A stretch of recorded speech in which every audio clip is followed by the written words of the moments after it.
Welcome to Arsenal, Thomas Partey. 50 million euros, done and dusted. Simeone's in tatters, crying in Madrid.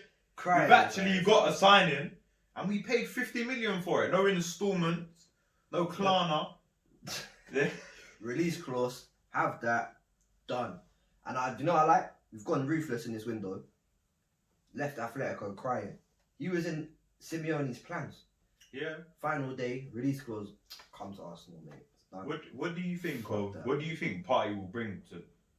We've seen what we have at the moment, and it's not that great. Obviously, we've spoken about Xhaka and all of our other players, but Thomas Partey has the intangibles and the qualities that no other Arsenal midfielder has. Yeah, 100%. And he can go forward. He can even get a goal. And when I've watched him against Liverpool, and when I watched him in the Champions League, he's actually looked quite class. I'll be honest. The main thing is that it severely improves our spine. Yeah, we haven't had a good spine for years. So this is, I would say maybe even like, if we're talking about Arsenal having a spine, I'd say going on like 15 years. Yeah, you're talking way back. 20 years. Like we haven't had a solid spine. It's not recent. Yeah. So yeah, and I can't lie. If you told me this morning we'd be signing Partey, I'd have laughed at you because last night I was stressing. I really didn't think we was getting no one. Yesterday it wasn't good for us Arsenal fans anyway. Yeah, no, I was stressing, bro. I didn't think we was getting no one. So obviously to get him, I do think we needed more than just Partey. But given the circumstances, listen, I'm happy, mate. We needed him. It will improve our team dramatically, and I don't have to watch Xhaka and El Neni. I don't. Yeah, I think that's probably the biggest positive of this. That we've actually, for once, I feel like we have upgraded. Like we've taken a player that. You can say what you want about Xhaka and El Neni. I don't think they're good enough, but we've upgraded drastically. We haven't got a.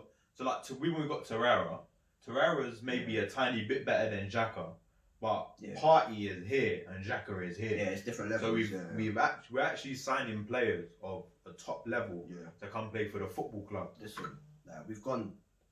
I like how Arsenal's gone about it as well. Like gone about the business right. Deadline day, paid the clause, have that. He's coming Arsenal, right? No faffing around. Obviously, we've done it the whole window, faffing around with this fucking release clause yet. So, but what I will say is that I'm glad we got it done over the line. What do you think about the overall window, though? Let's just touch on it quickly. Overall window. We got. I mean, we signed Mari now, and Suarez, but let's take them out of the equation. Yeah. We've signed Gabriel, Partey. Alex Renarson, and that's it, I believe. Yeah, I think that's all. I think so far we've seen Gabriel, and I actually think he's looked really good. Yeah. I think overall the window's pretty decent, but probably not as to the best it could have been. Agree, you know what I mean? I think, I'll say satisfactory. That's my word for it. Satisfactory. I think we did address some key areas. We needed improvements. I rate it. It's good. But in terms of like getting us to that next level, I don't think we've done enough. I think we need a couple more players. And I do think we should have got Aouar. If we really want a top four, to actually be contenders, Aouar was. It's not just Aouar. It's also like other players that can be creative. Yeah, 100%. Because when you look at other teams, not United, but when you look at Tottenham right now, they've signed a few very good players, and they've actually done more in a transfer window.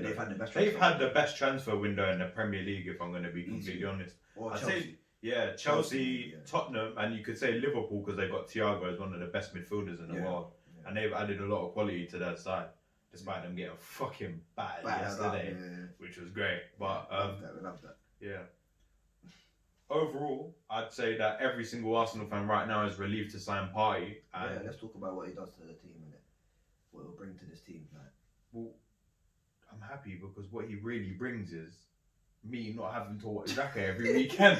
I knew that's it. Xhaka or El Neni, like seriously, we thought El Neni was going to Turkey, and then suddenly he starts against Liverpool, and suddenly he's a starter in the team. I understand that Arteta isn't really like he hasn't got a lot to work with in the midfield, so I don't necessarily blame him. But right now he does, and hopefully with the international break, Partey will be able to come in straight against Man City. Because we're going to need him against Man City, United, that's coming up. I think we've got Leicester as well coming up. We've got some big games coming up. I'll bet 100 grand for City he will start at Xhaka and then You think? Guarantee Partey's on the bench. I don't see the I bet harm he in does starting that. Partey. I really don't. No, I would start him, innit? 100%. I don't He's see our best the. player. I don't see the. Who's better than Partey in our team other than Aubameyang? Who's better than who's better? No, I don't understand. No, who actually is? Maybe who? No one. Literally no one, innit? Yeah. That's a great signing. Like he's added severe quality. Like he's a good player, man. I've seen him. He played well against Liverpool Champions League last year. Like Oh, we forgot to mention another deal today that went through was Guendouzi to $500 million. oh, and Torreira. Yeah, and Torreira. So it seems Torreira's gone to Atletico, which come out a day or two ago, and Guendouzi surprisingly, because they were earlier in the window we had Guendouzi PSG, Guendouzi, Atletico Madrid, some big teams, and now he's gone out on loan to $500 million. Yeah. It seems like Guendouzi probably next year is going to leave Arsenal permanently because they couldn't find a place for him. Well, people say Guendouzi's supposed to be a top talent, yet he's got a loan to $500 million. It seems like nobody really wanted to take that risk on I it. said that in the first podcast. Like I didn't see his talent that much, but he was getting in the French team consistently. But I don't know. This kind of proves like what club's taking him other than a shit team. If he was to get, let's say he had a really good season, would you be happy? Yeah, that's to different. welcome him back? If he does actually ball out this season, yeah, then of course. Because I feel like I'll be honest, we signed Partey, but I still feel like we'll have problems in our midfield this year. Like if Partey gets injured, God forbid, and it touch wood, but. Like we will still have problems in our midfield. It's still lacking severe. Yeah, we're lacking creativity, definitely. We're lacking a natural number 10. You can play William there and Saka there. Saka does look good there, but that's why I said Aouar, innit? If you're going to tell me, do you want Saka in a 10 or do you want James Rodriguez, a Coutinho type player? I know who I want really, because Saka obviously has a lot of development to do. You can't rely on someone as young as that to deliver you that top level every week. Yeah, consistently. He's under a lot of pressure as well. Yeah, he's a young boy.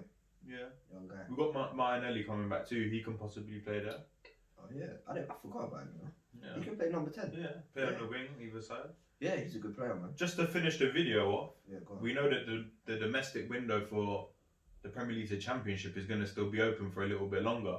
One player I have said that Arsenal, mate, is Benrahma. Benrahma is an absolute 100%, baller. 100%. And he will be a top player if he comes to the Premier League. All last season for Brentford, he was doing that. I can't believe. Well, Ollie Watkins was obviously the leading scorer in the Championship, but Ollie Watkins has gone. I can't believe Benrahma hasn't got a move. He's like Mahrez on the left side. Back 3 against the Champions yesterday. I know, yeah. You know what I mean? Like, but Benrahma is absolutely quality, and I'd love to see him. Literally the creativity we need, man. Yeah, because he can play. He plays as that kind of the winger who cuts inside. He can create just a bit like Mahrez. Play middle for Brentford as well. Yeah, like, he's a quality player. And I'd love to see Benrahma. Obviously, there's still development to be done. Like, he's not the finished article. Obviously, he's done it in the Championship. Can he do it in the Prem? It's obviously the argument, but yeah, I'd love to see him come off.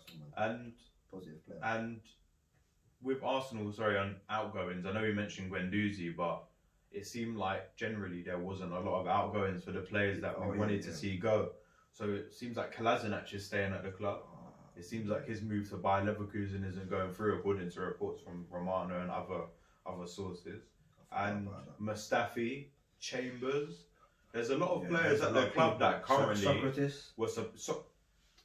How is he still here? Bloody hell. How is he still? There's a lot of players at the club that really need to. We should have moved on. From PSG for Socrates. Really? We rejected that. They must be desperate, bloody hell. Yeah. PSG signed. So, do you think it's a matter of Arsenal couldn't seal the deal, or the interest wasn't enough? Honestly, I don't know. I think that these shit players are on high wages. I think that's a big factor. Yeah. Other clubs aren't paying what we're paying. Yeah, because they're not paying Kolasinac 130 grand. Yeah, they're not going to do that. Who's doing that? No one's going to do that. That's a ridiculous wage. Arsenal have definitely overpaid in terms of wages for some players. 100%, man. Which is. What do you think about Partey on 200 grand? What do you think about that? Yeah, well, it's reported that he's on 200k, including incentives. So if he meets his incentives, it's 200 grand. Well, if I'm going to be honest, Partey is definitely worth 200,000 in this current climate. It's easy. And that's why Arsenal didn't have to bother with. It didn't seem like the 3 months we were linked with him that personal terms are ever going to be an issue. Yeah, it seemed like Arsenal were willing to do the 200 grand or whatever he wanted. And at the end of the day, we've paid players like Theo Walker 100 grand. Other players are on higher wages. But that list 200 grand for some people. I don't know right now if I'm gonna call What's him. O's the one right now? 350. I'm not gonna go ahead right now and call like Partey world class. A lot of people are. Nah, he's a top player. Put it like that. Nah, he's a upper class. He's a top player. Not world class. He could put. You never know. He could be world class. I'm not gonna sit here and say. I don't like to use that term loosely. Personally, other people do. No names mentioned. Pogba. Alright, well, anyway. Some people don't. Some people. Well, Pogba's world class. Yeah. Alright, but that's another day. But 200 grand a week. What's that when you're paying some other players bigger weight? Put it like this: if he is worth 200, Jack is worth 10,000. Straight, 100%. I'm telling you that right now. Mate, that's the video. Yeah. That's it done. That's ridiculous. Tell us who you thought you should have signed, or if you're happy with the signings that we made in the comments and on Twitter. Make sure you interact with us. Tell us if you like the video. And that's it from us at M5. Have you got anything to say? Thomas Partey. Thomas Partey. Yeah, no, I'm really excited. We're about to have a big party. Yeah, big fucking party. Let's go. Alright. Thanks everyone for watching. Like and subscribe. And don't forget to comment. That's us out. Bye.